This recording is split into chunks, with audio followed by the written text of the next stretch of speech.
మీరే ఆలోచన చేయమని అడుగుతా ఉన్నాను. ఇక్కడ ఉన్న వాళ్ళందరినీ కూడా ఆలోచన చేయమని అడుగుతా ఉన్నాను. ప్రజలందరూ కూడా దీన్ని చూస్తూ ఉన్న ప్రజలందరూ కూడా ఆలోచన చేయమని కోరుతా ఉన్నాను. ఏ ప్రభుత్వం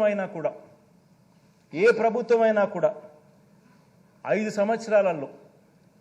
సంవత్సరాల పాలన చేసి 5 సంవత్సరాలలో ప్రజలకు చెడు చేసిందని కానీ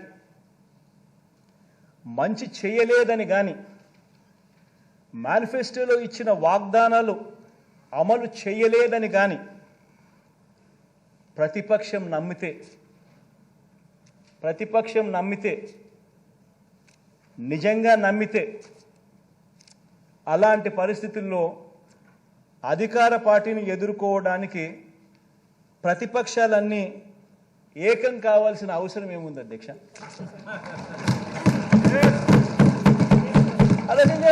అధ్యక్ష నేను ఏకం కావాల్సిన అవసరం ఏముంది అధ్యక్ష? ఎట్టాగో గాలికి ఎగిరిపోతారు. ఏకం కావాల్సిన అవసరం ఏముంది అధ్యక్ష? ఇంతే కదా అధ్యక్ష. జాతీయ పార్టీతో కూడా ప్రత్యక్షంగా ఒకరితోనూ పరోక్షంగా మరొకరితోనూ జాతీయ పార్టీలతో కూడా అధ్యక్ష అవగాహన కుదుర్చుకొని కుట్రలతో పరువు దక్కించుకోవాల్సిన పరిస్థితిలో ఈరోజు మన ప్రతిపక్షం ఉందంటే దాని అర్థం ఏమిటి అధ్యక్ష? ఆలోచన చేయమని అడుగుతా ఉన్నా. ఇంతమందిని ఏకం చేసి ఇన్ని కుట్రలు పన్ని ఇన్ని ఈనాడు, ఆంధ్రజ్యోతి, TV5 ఇంతమంది ఇన్ని పార్టీలు, ఇన్ని కుట్రలు, ఇన్ని కుతంత్రాలు, ఇన్ని పొత్తులు. ఆ పక్క చూస్తే అర్జునుడు ఒకడు. ఆలోచన చేయమని అడుగుతాను అధ్యక్ష. ప్రతిపక్షం బలపడలేదు అధ్యక్ష.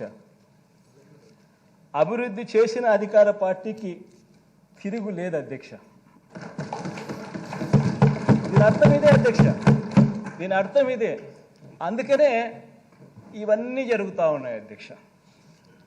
ప్రజల్లో వారు లేరు కాబట్టి ప్రతిపక్షం కుట్రలను, పొత్తులను ఆశ్రయించింది అధ్యక్ష. పొత్తులతో పాటు అబద్ధాలని, మోసాలని కూడా నిజంగా ఆశ్రయించడం అన్నిటికన్నా దారుణం అధ్యక్ష.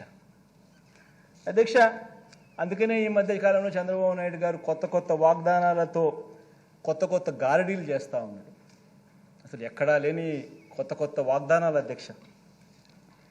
ఈ వాగ్దానాల గురించి మాట్లాడే ముందు అధ్యక్ష ఒక్క విషయం